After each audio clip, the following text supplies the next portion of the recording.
बच्चों, welcome to our channel physics के।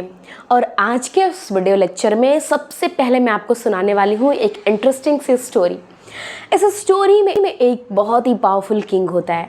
King अपने सैनिकों से कहता है कि मेरे लिए एक ऐसा ड्रिंक बनाओ जो बिल्कुल मैजिकल हो और जिसका टेस्ट बिल्कुल अमृत जैसा हो। सैनिक पहले घबराते हैं और फिर जाते हैं। फिर वो एक ड्रिंक बनाते हैं और राजा के सामने उसे पेश करते हैं। जब राजा उस ड्रिंक को पीता है तो वो ड्रिंक उसे वाकई बहुत मैजिकल और बिल्कुल अमृत जैसा टेस्ट लगता है उसे, और राजा बिल्कुल सरप्राइज हो जाता है। फिर वो अपने सैनिकों से पूछता है कि आखिर तुमने ये ड्रिंक बनाया कैसे।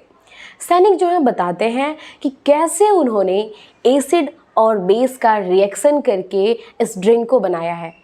उन्होंने बताया कि एसिड और बेस के रिएक्शन से सॉल्ट एंड वाटर प्रिपेयर होता है और इन्हीं को वो बैलेंस करके कैसे उन्होंने ड्रिंक बनाया है।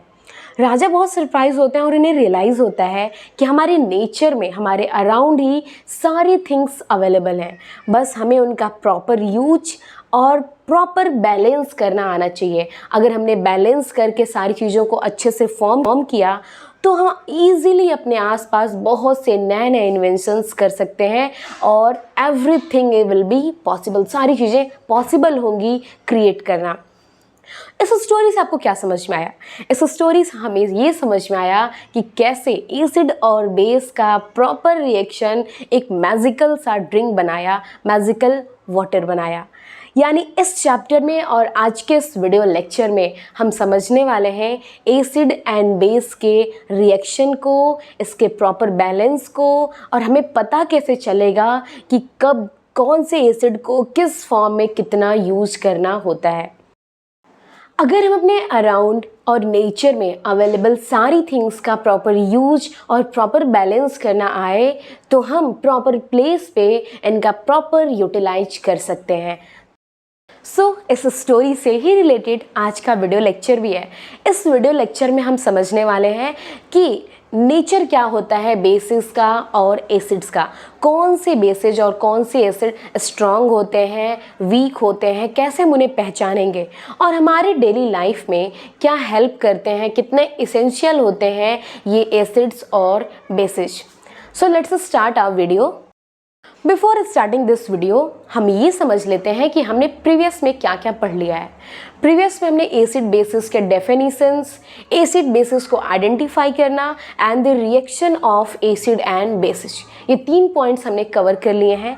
अगर आपने ये वीडियोस नहीं देखे हैं तो लिंक डिस्क्रिप्शन में है, आप जाकर के इन वीडियोज़ को, इन सारी सेशन को ज़रूर देखेंगे ताकि आज का जो लेक्चर है वो आपको प्रॉपर समझ में आए, आप रिलेट कर पाओ इससे। Now let's start the video. बच्चों, पता है हमने लास्ट पॉइंट क्या पढ़ा था प्रीवियस वीडियो में? हमने पढ़ा था कि क्या कॉमन सिमिलरिटी होता है एसिड और बेसिस में। जब हमने एसिड और बेसिस के कॉमन थिंग को कैच कर लिया था, अलग अलग पॉइंट्स पढ़ लिया था, अब हमें समझना है कि हमने उसे आइडेंटिफाई भी कर लिया था, कॉमन थिंग्स भी पढ़ लिया है, लेकिन हमें पता कैसे चलेगा कि कौन सा एसिड कितना स्ट्रॉन्ग है और कौन सा बेस कितना स्ट्रॉन्ग है?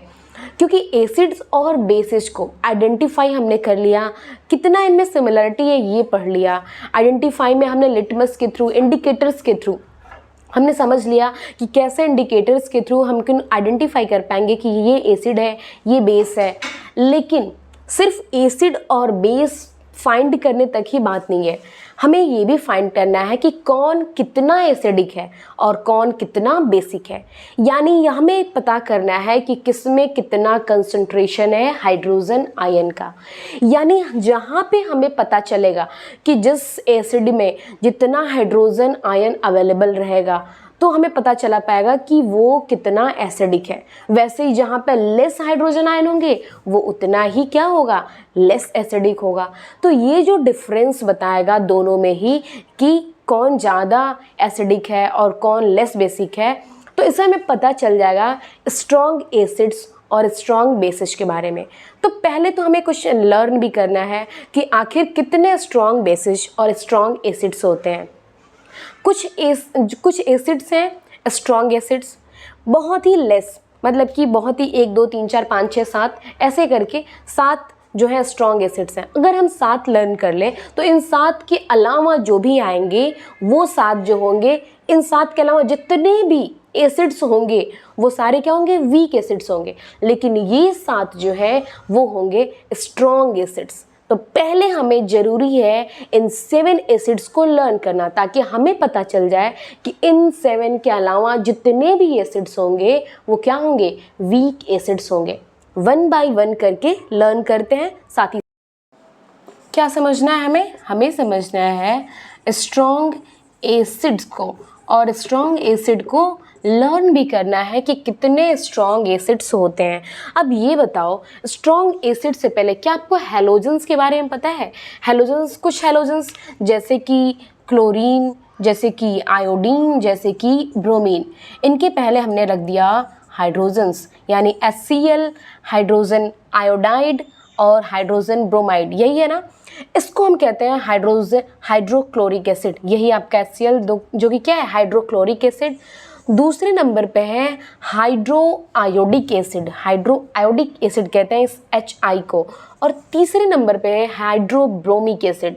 ये तीनों ही होते हैं स्ट्रॉन्ग एसिड्स। चौथे नंबर पे हम लिखते हैं H2SO4 को।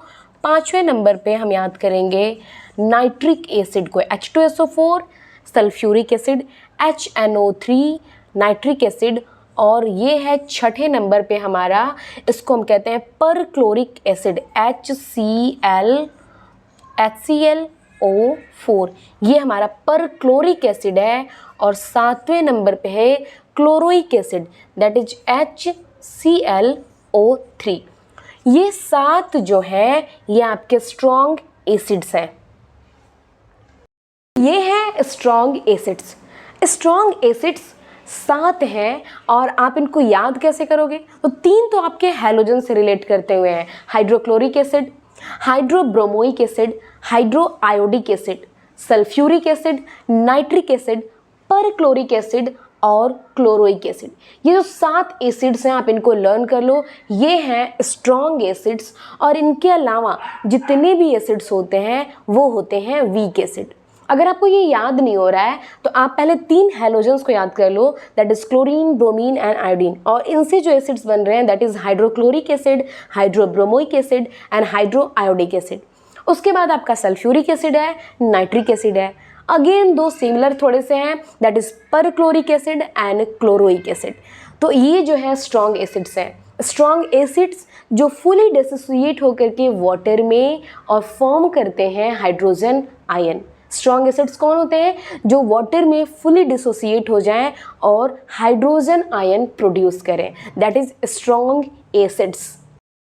And these acids have very low pH value, exactly near to as close to 0, very low pH value near to 0, and these acids are very reactive and corrosive। ये बहुत ही reactive भी होते हैं, highly reactive we can say। And the next one is strong bases। अब strong bases में जैसे acids वैसे ही basis का भी डेफिनेशन। अब कैसे याद करोगे? strong bases, when bases dissociate in water, they dissociate fully in water and produce hydroxide ion। क्या प्रोड्यूस करेंगे? हाइड्रोक्साइड आयन प्रोड्यूस करेंगे। और ये हाइड्रोक्साइड आयन जो होंगे ये जब प्रोड्यूस होंगे ज़्यादा से ज़्यादा तो ये कहलाते हैं स्ट्रॉन्ग बेसिस। अब स्ट्रॉन्ग बेसिस कौन कौन से होते हैं? तो स्ट्रॉन्ग बेसिस को भी हम एक बार देख लेते हैं, लर्न कर लेते हैं साथ ही साथ। चलिए, स्ट्रॉन्ग बेसिस कौन कौन से हैं? सो फर्स्ट नंबर आप इसको बहुत अच्छे से जानते हैं और ये आपका सगा सोडियम हाइड्रोक्साइड। सेकेंड नंबर पे ये है potassium hydroxide and third number पे है calcium hydroxide, CaOH whole twice. Fourth number पे है barium hydroxide, BaOH whole twice. And 5 number पे है लिथियम हाइड्रोक्साइड, LiOH का होल ट्वाइस। एंड 6 नंबर पे strontium hydroxide, that is strontium OH whole twice. तो ये सारे जो है ये हैं आपके strong bases. And strong bases को आप 6 हैं लर्न कर लेंगे, और इसके बाद जो भी आते हैं वो होते हैं weak bases. These bases are highly reactive and can be corrosive in concentrated form, only in concentrated form. Okay? तो भाई strong acids and strong bases को तो हमने पहचान लिया, समझ लिया कि ये होते हैं स्ट्रॉन्ग एसिड्स और ये होते हैं स्ट्रॉन्ग बेसिस। बट नाउ कितने स्ट्रॉन्ग होते हैं ये एसिड्स और कितने स्ट्रॉन्ग होते हैं ये bases, that means how strong are acids और बेसिस इन सोल्यूशन। किसी भी सोल्यूशन में ये एसिड्स और बेसिस कितने स्ट्रॉन्ग होते हैं, इसको समझते हैं बाई पीएच स्केल। तो ये जो आपको स्केल नज़र आ रहा है, ये स्केल है pH scale, a scale that measure hydrogen ion concentration in a solution. एक ऐसा स्केल जो सोल्यूशन में हाइड्रोजन आयन कंसंट्रेशन चेक करता है, हाइड्रोजन आयन की कंसंट्रेशन को बताता है, उसे ही हम कहते हैं पीएच स्केल। और ये जो आप देख रहे हैं पीएच स्केल ऐसा ही होता है कुछ, इसके लिटमस के फॉर्म में, जैसे लिटमस इंडिकेटर होता है उतनी साइज का एक पीएच स्केल भी आपको मिलता है। और ये पीएच स्केल हमें बताता है कि किस सॉल्यूशन में कितना हाइड्रोजन आयन कंसंट्रेशन है, जिसके हिसाब से हम बता पाते हैं कि हाँ इस सॉल्यूशन का एसिडिटी इतना है और ये इतना बेसिक है। और समझते हैं पीएच के बारे में। इस पीएच में जो आपको P नज़र आ रहा है, उस P का जर्मन में मतलब होता है प्रोटेंज। ये वर्ड वहीं से लिया गया है P, जिसका मतलब होता है प्रोटेंज, that means power or potential. और इस H को, H जो है ये सिंबल ऑफ हाइड्रोजन है, और इस पूरे पीएच का मतलब हुआ पोटेंशियल ऑफ हाइड्रोजन। यानी किसी भी सॉल्यूशन में हाइड्रोजन आयन का कितना पोटेंशियल है, यही बताता है ये पीएच स्केल। पीएच का full form potential of hydrogen. तो किसी भी सॉल्यूशन का हमें ये पीएच जो हम निकालते हैं, किसी भी सॉल्यूशन का पीएच निकालते हैं, तो वो सॉल्यूशन हमें बताता है कि उस सॉल्यूशन में, पीएच में बताता है कि उस सॉल्यूशन में हाइड्रोजन आयन का कंसंट्रेशन कितना ज़्यादा है। अगर ये पीएच अगर हम 7 पे रहें तो 7 जो है नंबर, ये आपको नीचे दिख रहा है क्या लिखा हुआ, न्यूट्रल। यानी 7 नंबर पे न्यूट्रल होता है, जहाँ पे आप कह सकते हैं कि एसिडिटी और बेसिक ये दोनों ही बिल्कुल लेस होते हैं, पूरी तरह से न्यूट्रल।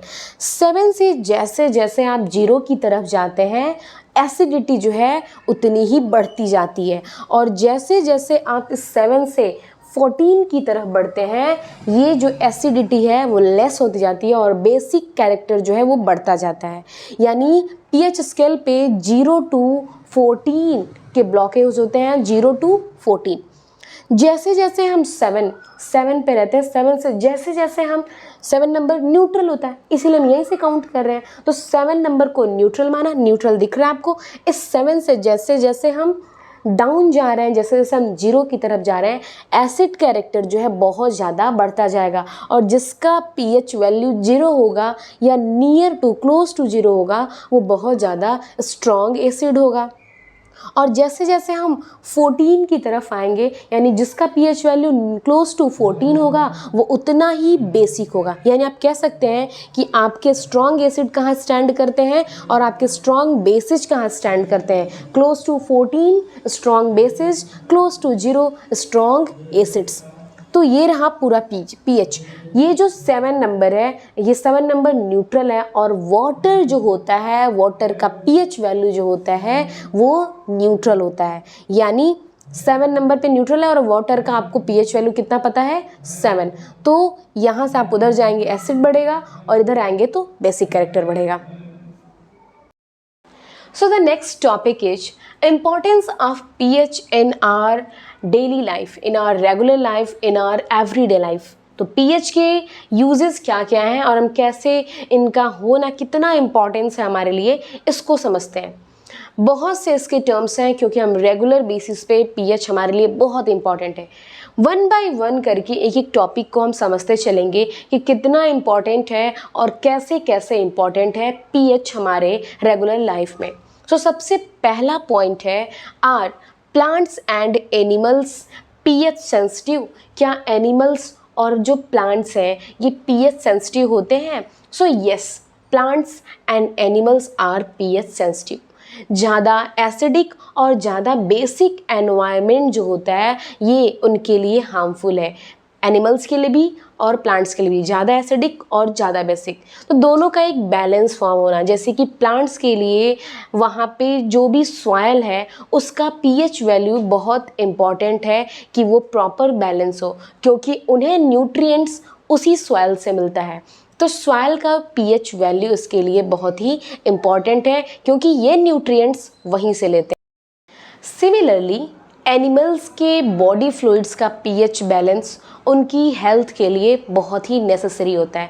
अगर उनकी बॉडी फ्लूइड्स जो है उनके पीएच बैलेंस थोड़ा सा डिस्टर्ब हो जाए तो उनकी बॉडी फंक्शन नहीं करेगी प्रॉपर। तो उनकी बॉडी के लिए उनके बॉडी फ्लूइड्स जो होते हैं वो एनिमल्स के लिए उनका पीएच बैलेंस होना चाहिए।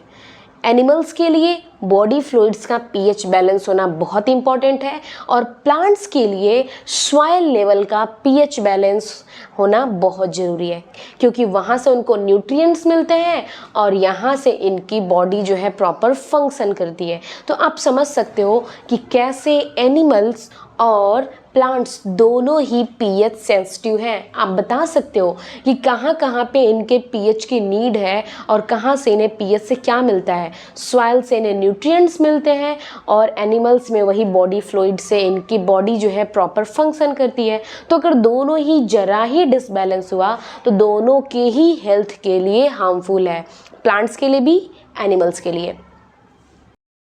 अगला टॉपिक है पीएच इन डाइजेस्टिव सिस्टम।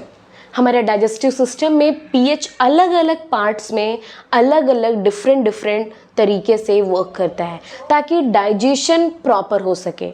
अब ये हमारे डाइजेस्टिव सिस्टम में वर्क कहाँ कहाँ करता है, तो सबसे पहले माउथ में जो हमारे सलाइवा प्रेजेंट होता है वहाँ पे पीएच वैल्यू प्रॉपर बैलेंस होना चाहिए।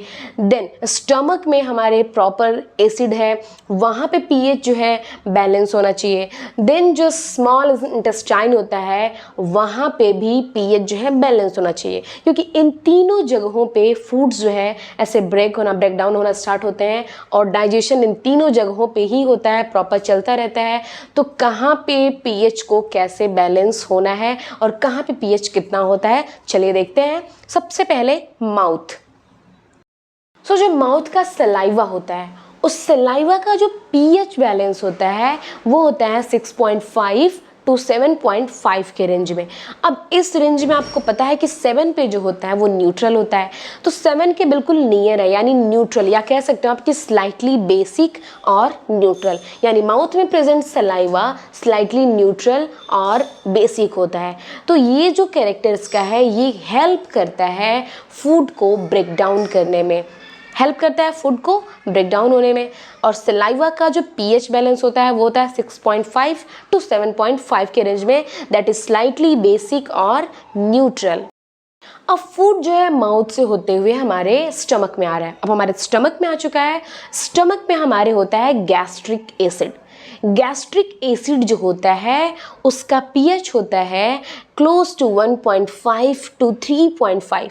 अब आप समझ रहे हो कि ये पीएच में कहाँ एग्जिस्ट करता है, नियर टू 0, वही 0 जहाँ पे एसिड जो होता है बहुत ज़्यादा स्ट्रॉन्ग होता है। तो आप समझो कि ये गैस्ट्रिक एसिड कितना स्ट्रॉन्ग होता है और इसका जो पीएच बैलेंस होता है वो होता है 1.5 टू 3.5, जो कि हमारे फूड को डाइजेस्ट करने में हेल्प करता है, फूड के डाइजेशन में हेल्प करता है।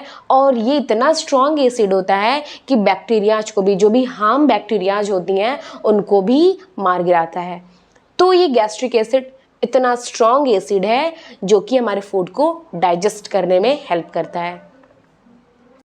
अब बारी है फूड को जाने की स्मॉल इंटेस्टाइन में। फूड जो है माउथ से होता हुआ स्टमक में गया, अब वो पहुंच चुका है स्मॉल इंटेस्टाइन में। स्मॉल इंटेस्टाइन में क्या होता है कि जब फूड वहाँ जाता है और उस स्मॉल इंटेस्टाइन का पीएच वैल्यू होता है 7.5, तो गेस करो, स्लाइटली बेसिक होता है, near to neutral and slightly basic.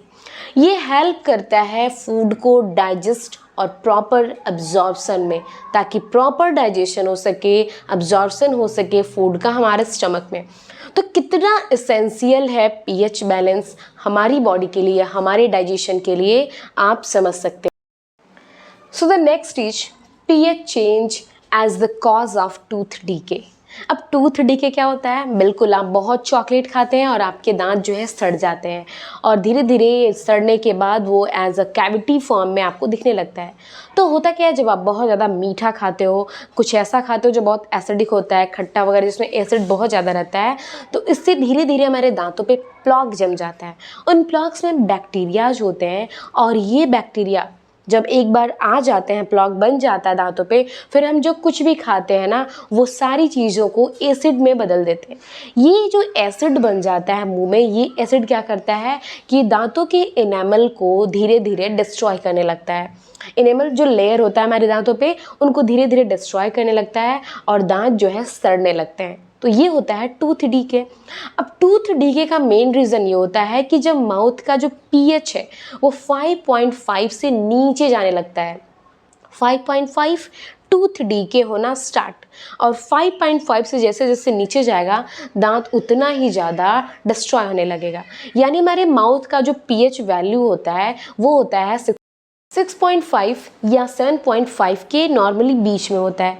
तो यहाँ तक जब रहता है तो माउथ जो रहता है हमारा न्यूट्रल रहता है। लेकिन जैसे ही 5.5 हो जाता है हमारे माउथ का पीएच वैल्यू, दांतों का सड़ना शुरू हो जाता है, टूथ डीके शुरू हो जाता है। यानी आप देख सकते हो कि ये पीएच चेंज जो है, पीएच वैल्यू जो चेंज हो रही है, ये कैसे रीज़न बन रही है टूथ डीके के, बस यही है। यानी अगर आप चाहते हैं कि आपका माउथ जो है क्लीन रहे, सही रहे, किसी तरह की कैविटी ना हो, कोई टूथ डीके ना हो, उसके लिए आपको प्रॉपर ब्रश करना होगा और माउथ वॉश करते रहना चाहिए। अगर आप दिन में भी कुछ खा रहे हैं तो कुछ खाने के बाद थोड़ी देर बाद पानी वगैरह आपको अच्छे से माउथ वॉश करना चाहिए, ताकि आपके मुंह में किसी तरह के फूड पार्ट्स ना रहें, जिससे बैक्टीरियाज ना आए। और बैक्टीरिया जब आ जाते हैं फिर हम कुछ भी खाते हैं तो वो उसको एसिड फॉर्म में चेंज करते हैं, और जब एसिड की यानी एसिडिटी जब मुंह में बढ़ती है, मुंह में जब पीएच वैल्यू चेंज होता है और जब वो एसिड के फॉर्म में ज़्यादा बनते हैं, तो आपको पता है क्या होने लगता है, टूथ डीके होना स्टार्ट हो जाता है। और जैसे जैसे पीएच वैल्यू 5.5 से नीचे जाने लगता है, दांत हमारे सड़ना शुरू हो जाते हैं, टूथ डीके जो है स्टार्ट हो जाता है। तो ये कॉज होता है किसका, पीएच वैल्यू चेंज का, टूथ डीके में। माउथ के लिए जो पीएच वैल्यू है वो 6.5 टू 7.5 अगर इसके बीच में है, देन माउथ जो है आपका बिल्कुल ठीक है, कोई डीके नहीं, प्रॉपर बैलेंस्ड है। लेकिन जैसे ही पीएच वैल्यू 5.5 से लेस होने लगा, टूथ डीके होना शुरू। 5.5 से नीचे होने लगा पीएच वैल्यू, टूथ डीके होना शुरू, दांतों का सड़ना शुरू। 6.5 टू 7.5 के बीच में, देन आप जो है सही हैं, आपके दांत सुरक्षित हैं। बच्चों, अगला टॉपिक है हमारा self defence by animals and plants through chemical warfare. अब ये सेल्फ डिफेंस किसका है, प्लांट्स और एनिमल्स का। और किससे, ऑफ कोर्स हमसे, प्रेडेटर्स से, जो भी उनको हार्म पहुंचाने जाते हैं। तो एनिमल्स और प्लांट्स जो होते हैं वो केमिकल्स, ऐसे केमिकल्स रिलीज करते हैं जो हमें, उनके प्रेडेटर्स को हार्म पहुंचाते हैं।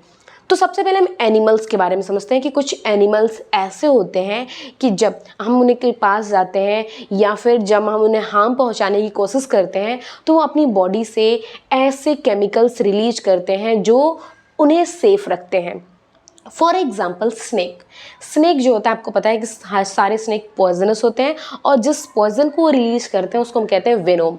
तो वेनोम जो पॉइजन है, स्नेक जो है वो अपने आप को सेव करने के लिए रिलीज करते हैं। वो भी क्या होते हैं कि वो भी एसिडिक होते हैं और हाई एसिडिक होते हैं। तो दूसरा है, जैसे कि मान लो फ्रॉग है, तो फ्रॉग की जो स्किन होती है, कुछ फ्रॉग ऐसे होते हैं उनके स्किन पे टॉक्सिन होता है, तो ये टॉक्सिन उन्हें सेफ रखता है, और अगर उनके पास कोई जाता है, उन्हें कोई हार्म पहुंचाने जाता है, तो ये उन्हें उससे बचाता है। एक और एनिमल होता है इंटरेस्टिंग सा, स्कंक्स। अब वो जो अपने आप को सेव करने के लिए अपनी बॉडी से एक स्प्रे रिलीज करता है, और वो स्प्रे जो होता है उसको सेव रखता है प्रेडेटर से। तो ये तो रही एनिमल्स की बातें। अब कुछ हम बात करते हैं प्लांट्स के बारे में। तो प्लांट्स एक ऐसा केमिकल रिलीज करते हैं जो उन्हें इंसेक्ट्स और एनिमल से बचाता है। अब फॉर एग्जांपल नीम को आपने अपने आँखों से देखा होगा, और साथ ही साथ कभी कभी नीम को चखा भी होगा। तो जो नीम होता है वो नीम उसके बीजों में, उसके लीव्स में एक ऐसा केमिकल रिलीज होता है, एक ऐसे केमिकल फॉर्म होता है जो उसे सेव रखता है एनिमल से और इंसेक्ट से। दूसरा एक और प्लांट है जिसको आपने बहुत अच्छे से सुना होगा, टोबैको प्लांट। अब ये टोबैको प्लांट जो है ये रिलीज करता है निकोटीन। अब ये निकोटीन जो है बैक्टीरियाज को मार गिराता है। इससे रिलीज होने वाला निकोटीन है वो बैक्टीरियाज को मार गिराता है और इसलिए इस तरह से अपने आप को इंसेक्ट्स और एनिमल से अपने आप को सेव रखता है। तो कैसे केमिकल रिलीज करके ये प्लांट्स और एनिमल्स अपने आप को सेव करते हैं, इसी को हम कहते हैं केमिकल वॉरफेयर। किसका? एनिमल्स का और प्लांट्स का। तो ये सारे हमने पढ़ लिए यूजेज और पीएच वैल्यू के जो रोल होते हैं हमारी लाइफ में, इंपॉर्टेंस रोल जो है उसको हमने समझ लिया। ठीक है, सो ये था uses, essential role of pH in our regular life. PH value की, पीएच के जो भी इंपॉर्टेंस थे हमारी रेगुलर लाइफ में उसके बारे में।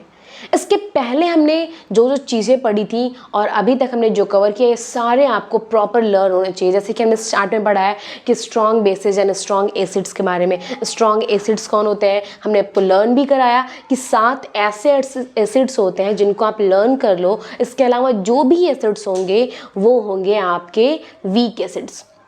ये 7 एसिड्स कौन से? तो आप हेलोजन को पहले याद कर लो कि हेलोजन कौन कौन से होते हैं, क्लोरीन, ब्रोमीन और आयोडीन। इसके साथ हमने हाइड्रोजन को रखा, hydrochloric acid, hydroiodic acid and hydrobromic acid.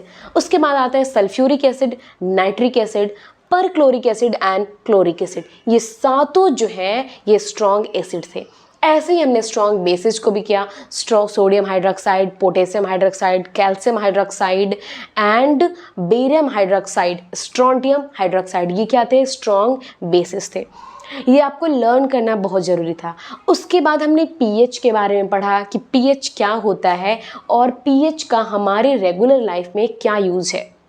ये बहुत ही इंपॉर्टेंट है और किसका पीएच कितना होता है हमसे एग्जाम में भी क्वेश्चन पूछा जाता है, तो ये भी लर्न करना बहुत ज़रूरी है। इन सारे थ्योरीज को आप बहुत अच्छे से प्रिपेयर करोगे, डेफिनेटली करना ही है। फॉर एग्जाम्पल कि जब हमने पीएच के अपने रेगुलर लाइफ में जो भी उसके एसेंशियल रोल देखे, कैसे हमारी रेगुलर लाइफ को भी वो कंटेन कर रहा है, तो उसमें हमने देखा कि पीएच जो है किसका किसका कितना पीएच हो रहा है। जैसे वाटर से स्टार्ट करें तो वाटर का पीएच 7 था। उसके बाद हमने फर्स्ट रोल पढ़ा जिसमें हमने देखा, सबसे पहले हमने देखा था कि कैसे हमारे माउथ में, हमारे डाइजेस्टिव सिस्टम में, हमारे फूड को डाइजेस्ट करने में पीएच वैल्यू कितना इंपॉर्टेंट है। जैसे कि हमने अपने सबसे पहले माउथ में प्रेजेंट सलाइवा का पीएच देखा था, तो माउथ में प्रेजेंट सलाइवा का पीएच कितना था? 6.5 to 7.5, स्लाइटली बेसिक और न्यूट्रल।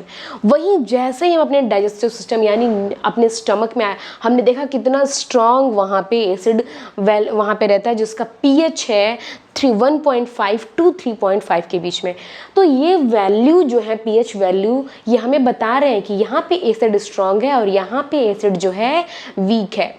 तो यहाँ पे जो गैस्ट्रिक एसिड अवेलेबल है स्टमक में, हमने देखा कि कितना स्ट्रॉन्ग है due to its pH value. फिर जैसे ही हम स्मॉल इंटेस्टाइन तक आए, हमने देखा कि स्मॉल इंटेस्टाइन का जो पीएच वैल्यू है वो 7.5 है। तो इस तरह से अलग अलग पीएच वैल्यू को हमने जब देखा तो हमें लगा कि हाँ, कहाँ पे स्लाइटली बेसिक है, कहाँ पे न्यूट्रल है और कहाँ पे एसिडिक है।